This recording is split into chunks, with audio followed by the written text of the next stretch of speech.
Kita akan berdoa. Bapa dalam surga, kembali kami datang kepadamu pagi hari ini. Kami datang menyembah Engkau, kami datang membawa hidup kami untuk dipersembahkan bagimu. Keterbatasan yang ada pada kami serahkan ke dalam tangan Tuhan.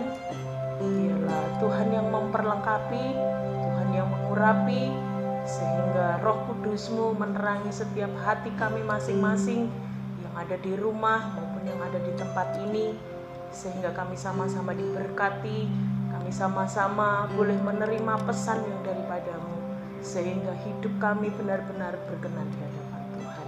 Terima kasih Tuhan Yesus, kami siapkan hati kami untuk mendengarkan kebenaran firman-Mu, dan biarlah Roh Kudus mengambil alih jalannya penyampaian firman pagi hari ini. Di dalam nama Tuhan Yesus Kristus. Haleluya. Amin. Shalom Bapak Ibu Saudara yang dikasihi oleh Tuhan. Pagi hari ini kita akan belajar kebenaran firman Tuhan. Kalau pagi hari ini kita masih diberikan kesempatan untuk dapat menikmati firman Tuhan, walau dengan situasi dan kondisi yang berbeda, tetapi biarlah hati kita tetap menyala-nyala untuk Tuhan. Hati kita tetap kita tujukan kepada Tuhan. Puji nama Tuhan, kita akan belajar satu kebenaran firman Tuhan yang kita akan sama-sama buka Alkitab kita di dalam Keluaran pasal yang ke-11. Dalam Keluaran ini diceritakan atau dikisahkan bagaimanakah bangsa Mesir yang pada saat itu dipimpin oleh Raja Firaun dan orang-orang Israel ada di tengah-tengah mereka dalam perbudakan. Dan di dalam Keluaran ini sebelum pasal 11, di pasal-pasal sebelumnya itu tertulis atau diceritakan bagaimanakah bangsa Mesir mengalami tulah. Tulah ini dijatuhkan kepada orang Mesir karena orang Mesir atau khususnya Raja Firaun ini tidak mengizinkan bangsa Israel untuk lepas dari perbudakan atau keluar dari perbudakan, sehingga tulah ini dijatuhkan Allah kepada orang-orang Mesir. Bapak Ibu Saudara yang dikasihi oleh Tuhan, pagi hari ini saya tidak akan membahas tulah pertama, kedua, ketiga, keempat, kelima, keenam sampai ke-9.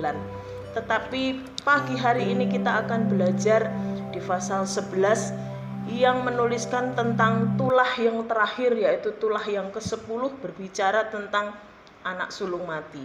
Ini adalah sebuah tulah yang sangat hebat terjadi, sebab mungkin ini juga sebuah tulah supaya orang Mesir atau khususnya Firaun ini mempersilahkan orang Israel keluar dari perbudakan. Bapak Ibu Saudara yang dikasihi oleh Tuhan, saya akan bacakan beberapa ayat dari pasal 11 ini. Saya akan baca ayat yang keempat sampai ayat yang keenam. Berbunyi demikian. Berkatalah Musa, beginilah firman Tuhan, pada waktu tengah malam aku akan berjalan dari tengah-tengah Mesir. Maka tiap-tiap anak sulung di tanah Mesir akan mati, dari anak sulung Firaun yang duduk di tahtanya, sampai kepada anak sulung budak perempuan yang menghadapi batu kilangan, juga segala anak sulung hewan. Dan seruan yang hebat akan terjadi di seluruh tanah Mesir, seperti yang belum pernah terjadi dan seperti yang tidak akan ada lagi. Bapak Ibu Saudara yang dikasihi oleh Tuhan, tulah pertama dan tulah ke-9 itu ternyata tidak membuat Firaun bertobat. Tidak membuat Firaun itu melihat bahwa Allah orang-orang Israel adalah Allah yang berkuasa. Beberapa tulah mereka sudah hadapi dan lewati. Tetapi itu semuanya tidak membuat sekali lagi Firaun menyerahkan atau mempersilahkan orang Israel keluar dari tanah perbudakan. Bapak Ibu Saudara yang dikasihi oleh Tuhan, dari ayat yang saya sudah bacakan tadi, ayat 4 sampai ayat yang ke-6, Musa menyampaikan pesan Tuhan untuk orang Mesir, bahwa ada satu tulah lagi yang mereka akan hadapi, di mana setiap anak sulung, baik itu anak sulung Firaun maupun anak sulung seluruh budak-budaknya, maupun anak sulung dari setiap hewan. Bapak Ibu Saudara yang dikasihi oleh Tuhan, orang-orang Israel ada di tengah-tengah negeri Mesir. Tetapi kita akan lihat lebih jauh lagi apa yang Tuhan perbuat untuk orang-orang Israel yang notabene adalah umat-umat pilihan Allah. Di ayat yang ke-7 saya akan bacakan. Tetapi kepada siapa juga dari orang Israel, seekor anjing pun tidak akan berani menggonggong, baik kepada manusia maupun kepada binatang, supaya kamu mengetahui bahwa Tuhan membuat perbedaan antara orang Mesir dan orang Israel. Saudara perlu garis bawahi di sini. Tuhan membuat perbedaan antara orang Mesir dan orang Israel. Sama-sama di tanah Mesir. Orang Israel, orang Mesir sama-sama hidup di tengah-tengah tulah. Bapak Ibu Saudara yang dikasihi oleh Tuhan, perbedaannya di sini. Orang Israel dalam perlindungan Tuhan. Dikatakan ayat yang ke-7, Tuhan membuat perbedaan antara orang Mesir dan orang Israel. Perbedaan seperti apa yang dialami oleh orang Israel? Kita akan belajar. Bangsa Israel dilindungi oleh Tuhan. Bangsa Israel tidak mengalami tulah yang ke-10 ini, yaitu setiap anak sulung mati. Apa yang harus dilakukan oleh orang-orang Israel agar terbebas atau luput dari tulah ini? Yang dilakukan bangsa Israel, yang pertama, kita baca dalam Keluaran 12 ayat 1 sampai ayat yang ke-3, disambung ayat yang ke-5 sampai ayat yang ke-7. Saya akan bacakan. Ini yang dilakukan oleh orang-orang Israel yang saat itu masih ada di tanah Mesir. Demikian firman Tuhan. Berfirmanlah Tuhan kepada Musa dan Harun di tanah Mesir. Bulan inilah akan menjadi permulaan segala bulan bagimu. Itu akan menjadi bulan pertama bagimu tiap-tiap tahun. Katakanlah kepada segenap jemaah Israel, pada tanggal 10 bulan ini, diambillah oleh masing-masing seekor anak domba menurut kaum keluarga, seekor anak domba untuk tiap-tiap rumah tangga. Bapak Ibu Saudara yang dikasihi oleh Tuhan, saya akan baca kembali ayat yang ke-5 sampai ayat yang ke-7. Anak dombamu itu harus jantan, tidak bercela, berumur setahun. Kamu boleh ambil domba atau kambing. Kamu harus mengurungnya sampai hari yang ke-14 bulan ini. Lalu seluruh jemaah Israel yang berkumpul harus menyembelihnya pada waktu senja.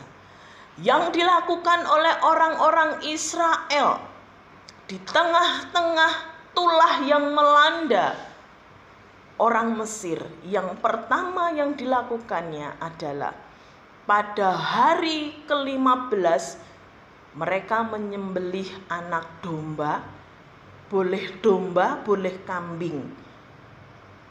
Disembelih dan darahnya diambil sedikit untuk dibubuhkan atau untuk dioleskan pada kedua tiang pintu dan pada ambang atas pintu rumah. Kenapa kok perintah yang pertama ini seperti ini? Mengapa Musa sebagai abdi Allah menyampaikan pesan Tuhan bahwa yang harus dilakukan oleh orang Israel adalah menyembelih anak kambing? ataupun anak domba. Saudaraku yang dikasihi oleh Tuhan, kisah ini mungkin Bapak Ibu Saudara juga sudah pernah dengar cerita. Ketika tulah yang ke-10 ini diturunkan oleh Tuhan, yang terjadi adalah rumah-rumah orang-orang Israel di mana ada lambang atau ada bubuhan darah dari domba atau kambing yang disembelih, pasti dilewati oleh malaikat maut. Dengan kata lain, orang-orang Israel di dalam rumah itu selamat dari kematian tiap-tiap anak sulung. Menggambarkan, menunjukkan bahwa kambing domba atau darah kambing, darah domba itu melambangkan atau menunjuk kepada pribadi Yesus Kristus yang sudah mati di kayu salib, memberikan keselamatan. Ada pengorbanan. Tidak akan mungkin ada keselamatan tanpa pengorbanan. Untuk itu bersyukurlah saya dan saudara menjadi bagian dari proyek keselamatan Tuhan. Kembali kepada bangsa Israel waktu itu, mereka luput. Mereka melakukan hal ini, menyembelih anak domba. Dikatakan di situ tadi ayat yang ke-5 sampai ayat yang ke-7 dari Keluaran 12 tadi. Anak dombamu harus jantan, tidak bercela, berumur setahun, dan seterusnya. Di sini digambarkan bahwa korban yang diberikan oleh orang Israel adalah bukan korban asal-asalan, sing penting nemu kambing atau nemu domba dibeleh lantas diambil darahnya, bukan. Di sini ada kriterianya, dikatakan tidak bercela, harus jantan, berumur setahun. Dan setelah menemukan kambing domba dengan kriteria itu, mereka harus mengurung selama 14 hari dikatakan. Saya membaca bahwa tadi dikatakan tanggal 10 bulan ini, atau saya baca ayat yang kedua dari pasal 12, bulan inilah akan menjadi permulaan segala bulan bagimu. Itu akan menjadi bulan pertama bagimu tiap-tiap tahun. Di sebuah catatan dicatat bahwa ini terjadi kalau dihitung menurut bulan kita, ini terjadi sekitar bulan Maret dan April. Nah, Bapak Ibu Saudara yang dikasihi oleh Tuhan, bukan secara kebetulan juga hari ini atau minggu ini juga masih di bulan April. Tetapi kita akan kembali kepada kisah tadi, bahwa ketika orang-orang Israel menyembelih kambing domba yang tidak bercela, mereka harus mengambil darahnya sedikit untuk dioleskan. Ini menunjuk kepada pribadi Tuhan Yesus Kristus yang sudah mati di kayu salib dan darahnya tercurah untuk menebus dosa manusia, menebus dunia ini. Bukan hanya menebus orang-orang Kristen, bukan hanya menebus orang-orang percaya Yesus, tetapi Tuhan Yesus mati di kayu salib menebus dosa dunia. Seperti di Yohanes pasal 1 ayat 29. Coba kita akan bacakan.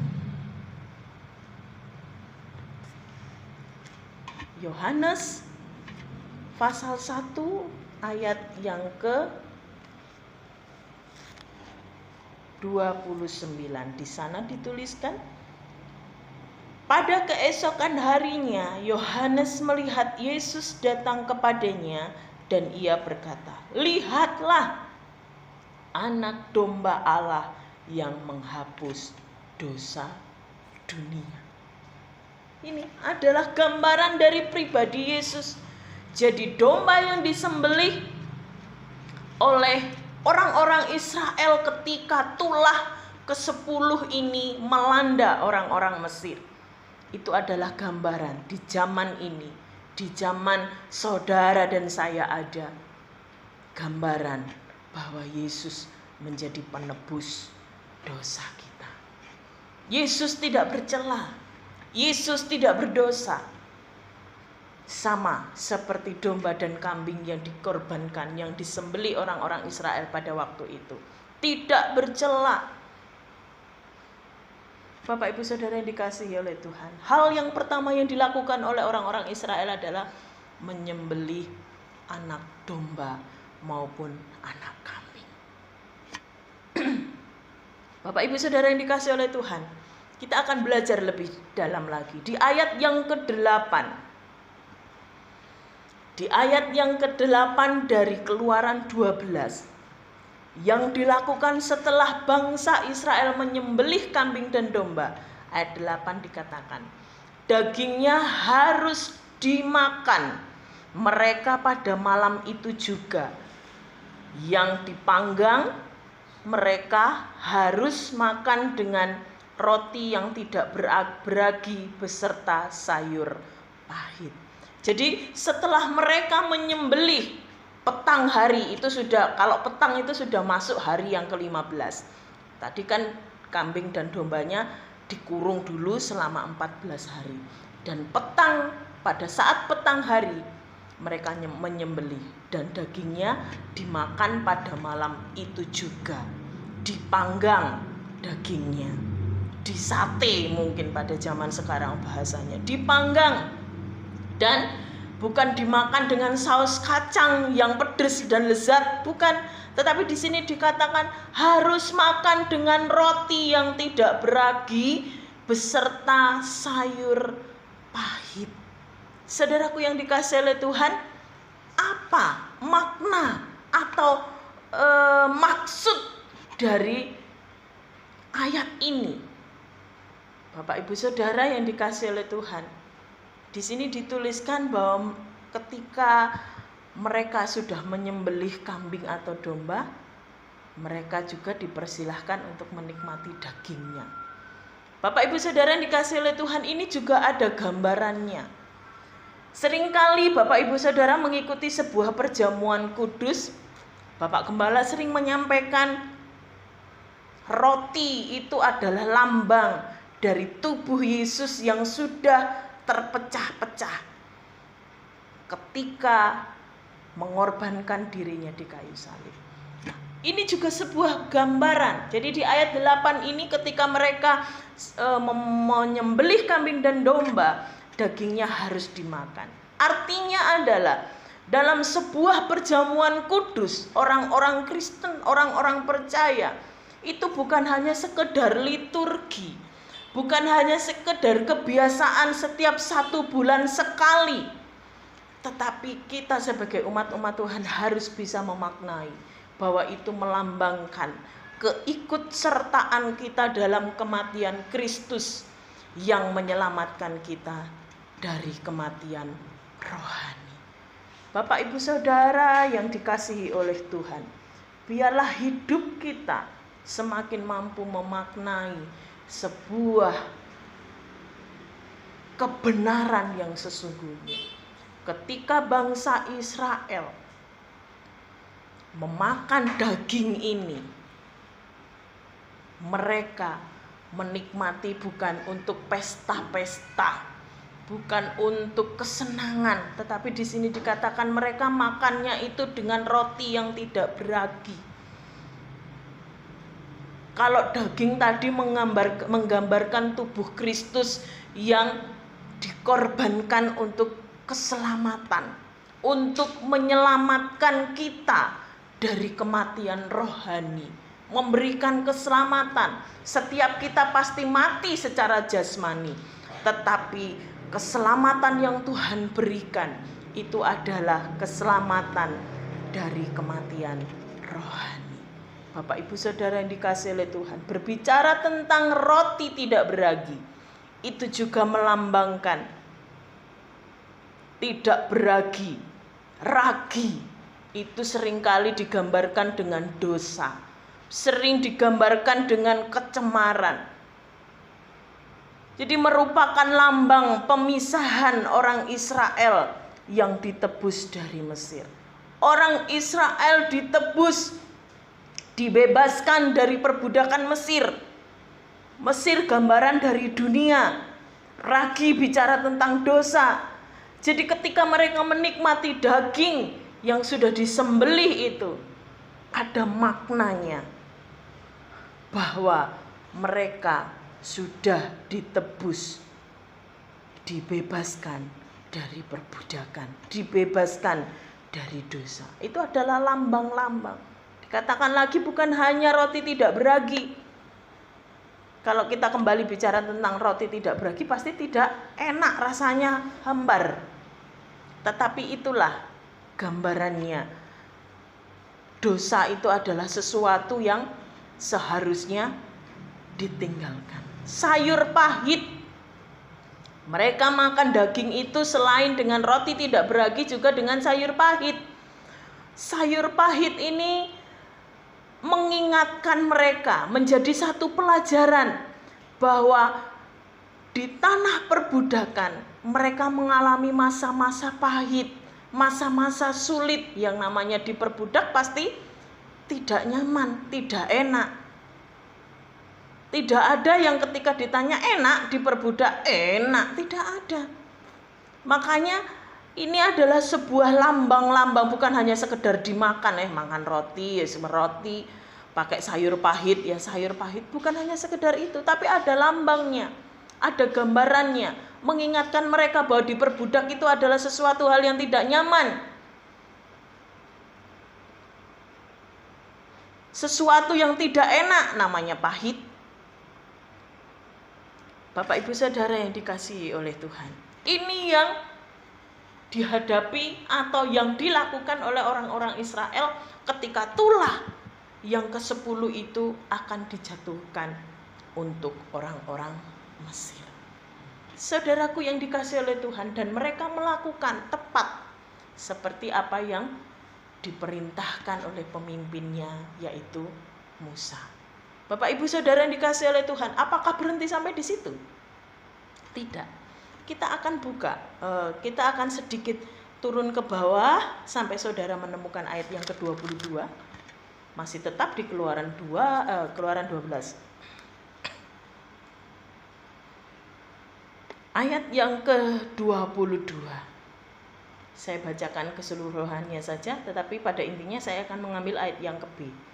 Saya akan bacakan ayat 22. Kemudian kamu harus mengambil seikat hisop dan mencelupkannya dalam darah yang ada dalam sebuah pasu, dan darah itu harus, saya ulangi, dan darah itu kamu harus sapukan pada ambang atas dan pada kedua tiang pintu.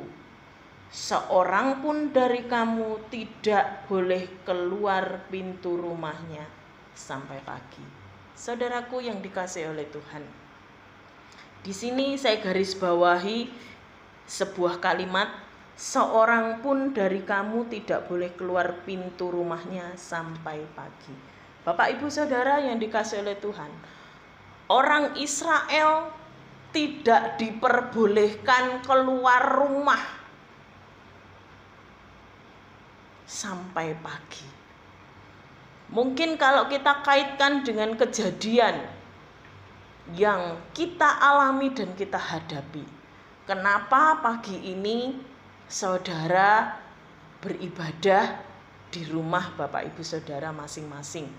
Karena situasi dan kondisi yang terjadi di bangsa ini yang kita ketahui bersama sedang menghadapi virus corona. Kenapa? Saya kembali kepada kisahnya bangsa Israel tadi. Kenapa bangsa Israel dilarang keluar rumah? Kenapa orang Israel tidak diizinkan untuk keluar rumah? Jawabannya, agar mereka tidak terkena tulah. Bukan secara kebetulan kalau kita saat ini sedang mengalami hal yang sama. 2 minggu tidak diperbolehkan beraktivitas di luar rumah, segala sesuatu dibatasi. Itu adalah sesuatu hal yang tidak nyaman. Tetapi Bapak Ibu Saudara yang dikasihi oleh Tuhan, sekali lagi saya katakan, bukan kebetulan kalau saudara dan saya atau di bagian besar dari bangsa Indonesia ini bahkan diinstruksikan oleh Bapak Presiden untuk berkegiatan di rumah. Bahkan dikatakan oleh Bapak Presiden, sekolah di rumah, bekerja di rumah, beribadah di rumah. Tujuan dari seruan pemerintah itu agar masyarakat ini tidak mengalami wabah virus corona. Sekali lagi, Bapak Ibu Saudara yang dikasihi oleh Tuhan, biarlah kita belajar untuk melihat sisi baik dari sebuah peristiwa. Mungkin secara manusia saudara dan saya, kalau segala sesuatu dibatasi itu tidak nyaman, atau istilahnya adalah social distancing. Segala sesuatu dibatasi, tidak boleh kontak dengan banyak orang, sampai seruannya ibadah di rumah masing-masing. Bapak Ibu Saudara yang dikasihi oleh Tuhan, sekali lagi saya mau katakan, kalau bangsa Israel pada saat itu juga mengalami social distancing dengan tujuan supaya mereka terhindar dari tulah. Dan memang betul, kalau kita perhatikan, kalau Bapak Ibu Saudara baca di situ, mereka atau rumah-rumah orang-orang Israel itu dilewati saja. Jadi tidak kena tulah. Mungkin Bapak Ibu Saudara bisa temukan ceritanya itu di pasal 12 itu. Ayat 29. Maka pada tengah malam Tuhan membunuh tiap-tiap anak sulung di tanah Mesir, dari anak sulung Firaun yang duduk di tahtanya. Jadi lagi duduk di tahta, anak raja kan, sampai kepada anak sulung orang tawanan yang ada dalam liang tutupan beserta segala anak sulung hewan. Jadi semuanya mati, setiap anak sulung mati kena tulah ini. Ada kesedihan yang sangat besar. Bapak Ibu Saudara yang dikasihi oleh Tuhan, anak sulung gambaran tulang punggung keluarga. Mungkin secara manusia mereka sudah tidak punya harapan lagi. Bapak Ibu Saudara yang dikasihi oleh Tuhan, itu yang terjadi untuk bangsa Mesir. Tetapi untuk kita, khususnya yang ada di Indonesia, lepas dari beberapa negara yang lain, mungkin tidak seserem tulah ke-10 ini. Tetapi paling tidak kita juga mengalami yang namanya tidak bisa bersosialisasi dengan mudah, dengan bebas. Segala sesuatu dibatasi dengan tujuan supaya kita tidak terpapar.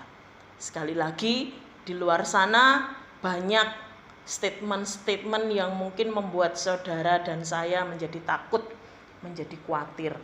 Tetapi saya mau katakan pagi hari ini, tidak perlu takut dan khawatir.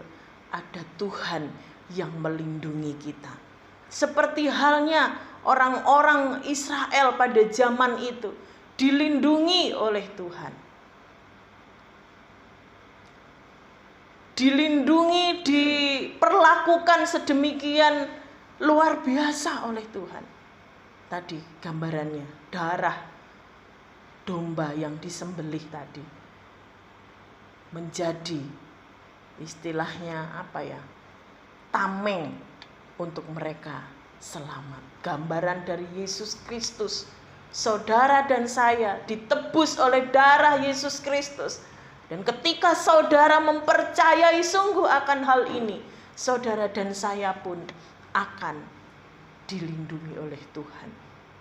Oleh kuasa darah Kristus yang berkuasa, saudara dan saya akan mengalami pengcoveran daripada Tuhan. Tidak perlu takut. Yang terpenting saudara dan saya tetap jaga kebersihan, jaga kesehatan, dan jangan lupa berdoa, berserah, bersandar pada Tuhan. Jangan takut, wah nanti aku jangan-jangan mati kena virus corona.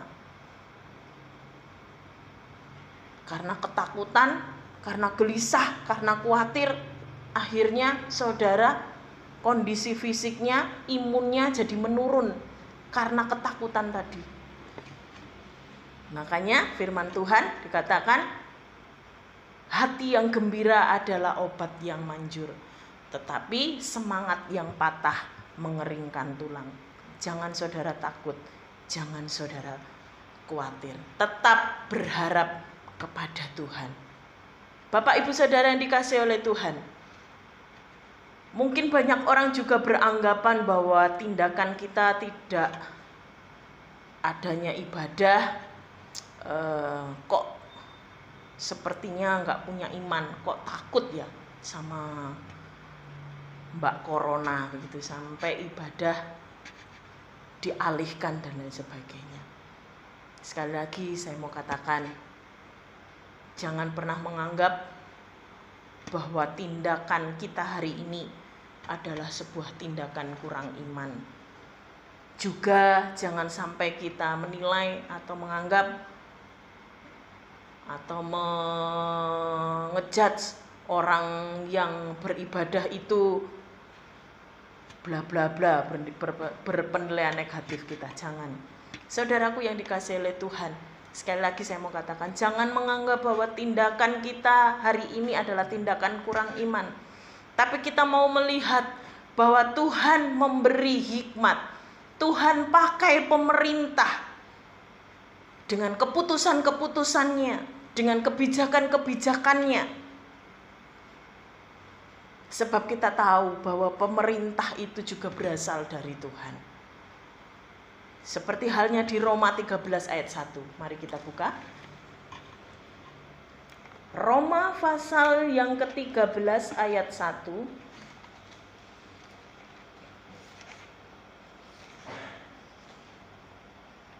Dikatakan demikian, tiap-tiap orang harus takluk kepada pemerintah yang di atasnya, sebab tidak ada pemerintah yang tidak berasal dari Allah, dan pemerintah-pemerintah yang ada ditetapkan oleh Allah. Sekali lagi saya mau katakan, jadi tindakan yang saudara dan saya lakukan pagi hari ini dengan beribadah di rumah masing-masing karena situasi dan kondisi, karena seruan dari pemerintah, itu tidak salah.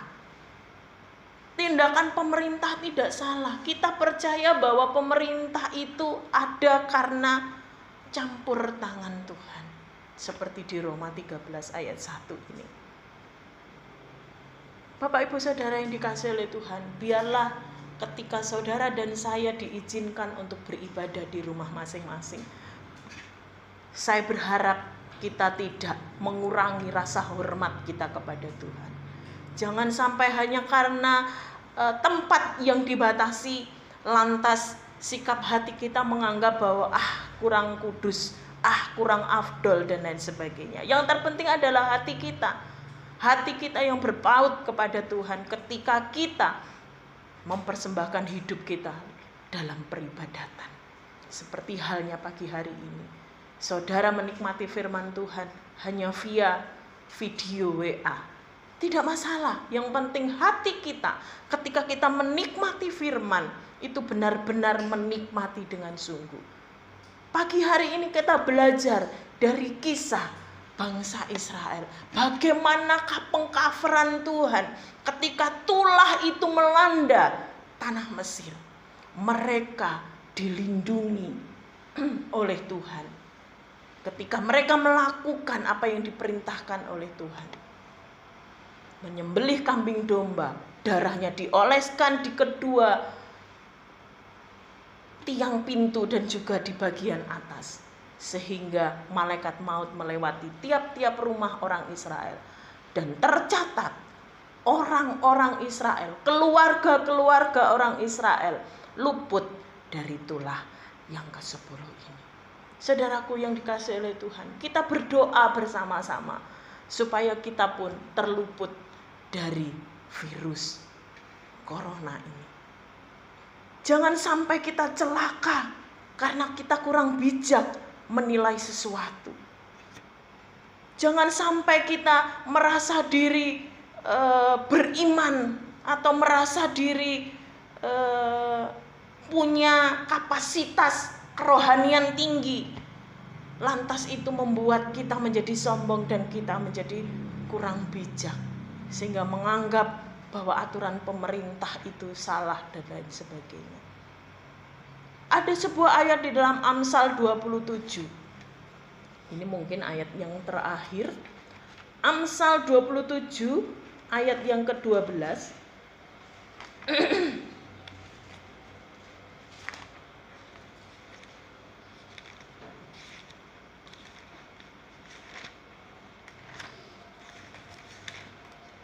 Di sana dituliskan seperti ini. Kalau orang bijak melihat malapetaka, bersembunyilah ia. Tetapi orang yang tak berpengalaman berjalan terus, lalu kena celaka. Bapak Ibu Saudara yang dikasihi oleh Tuhan, biarlah saudara dan saya adalah terbilang orang-orang yang bijak, menilai segala sesuatu itu dengan bijaksana. Jangan sampai kita celaka karena kita gerusa-gerusu, karena kita menganggap diri lebih daripada yang lain, karena kita sombong dan lain sebagainya. Saudaraku yang dikasihi oleh Tuhan, melalui kisah ini kita belajar semuanya bahwa bukan satu kebetulan kita melewati masa-masa sulit. Pemerintah menyatakan 2 minggu ini adalah waktunya melakukan aktivitas di rumah. Biarlah kita tidak melihat sisi negatif dari kejadian yang kita alami, tetapi kita mau melihat peristiwa ini sebagai satu hal yang positif, di mana di rumah kita bisa berinteraksi lebih intens dengan keluarga yang biasanya kita bapak kemana, ibu kemana, anak kemana, ketemunya sudah pada tidur semuanya.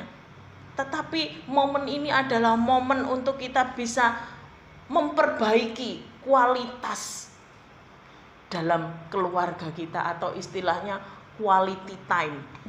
Waktu yang berkualitas dengan keluarga. Waktu selain kualitas dengan keluarga, berkualitas dalam berhubungan dengan Tuhan. Bapak Ibu Saudara yang dikasihi oleh Tuhan, mari kita kembali belajar menyikapi segala sesuatu dengan bijaksana.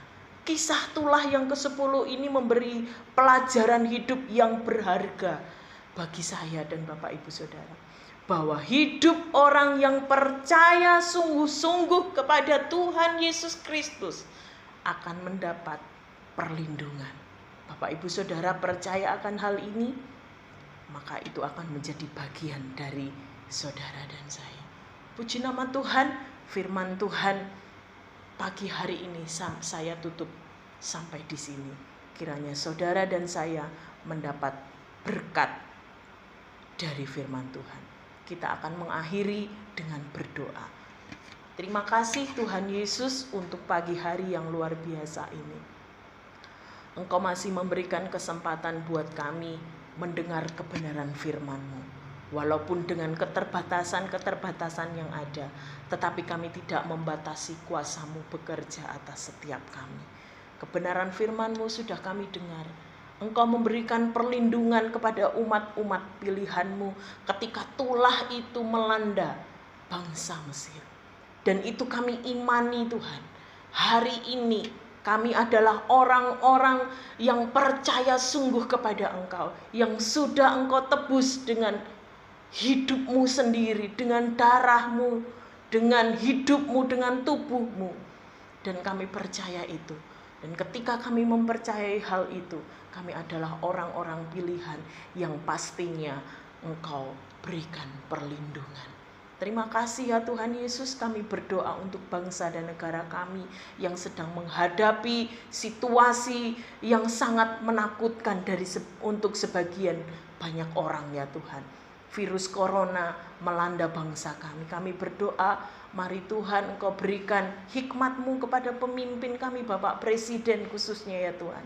Dan juga segenap kabinet dan juga para medis yang bekerja siang malam tanpa mengenal lelah ya Tuhan. Berikan kesehatan, kekuatan kepada mereka. Kami juga berdoa buat orang-orang yang sudah terindikasi, bahkan yang sudah terisolasi. Mari ya Tuhan, Engkau menolong, Engkau menyatakan kuat kuasa-Mu untuk bangsa kami ini ya Tuhan Yesus.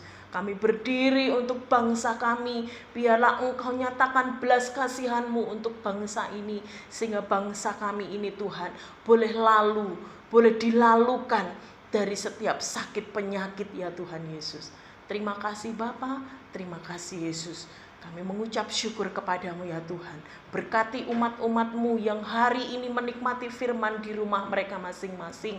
Kiranya mereka mendapat berkat, mendapatkan rema dari setiap kebenaran firman-Mu yang sudah kami dengar pagi hari ini.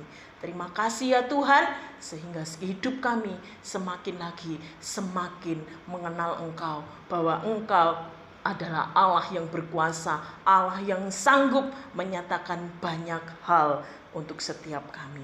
Bersyukur kami padamu Tuhan, menaikkan doa kami, menerima kebenaran firman-Mu di dalam nama Tuhan Yesus Kristus. Haleluya. Amin.